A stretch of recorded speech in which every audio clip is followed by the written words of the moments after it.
नमस्कार मित्रांनो, ठरलं तर मग मालिकेच्या येणाऱ्या पुढील भागात पाहायला मिळते की सायली म्हणते की मी माझ्या आई-बाबांना बोलावून आणते. ते इकडे गेस्ट रूम मध्ये आता सदाशिव मैनावतीला बोलत असतो की आता मला वाटत नाही आपण जास्त दिवस या घरात राहू शकतो. तर मैनावती म्हणते की आता आपल्याला लवकरच मोठा डल्ला मारायला हवा. चांगल्या लाखो रुपयांचा मोठा डल्ला मारून आपण इथून निघून जायचं.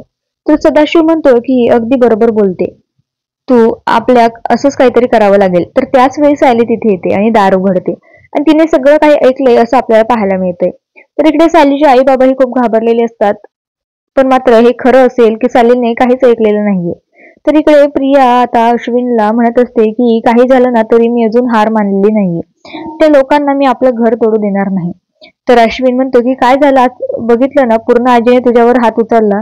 तर प्रिया म्हणते जाऊ म्हणते अश्विन पण त्या दोघी फ्रॉड लोकांना मी या घरातून बाहेर काढूनच राहणार आणि आता मी काय करेल ना सायली स्वतः त्या दोघांना घराबाहेर काढेल. बघच तुम्ही काय करते आता.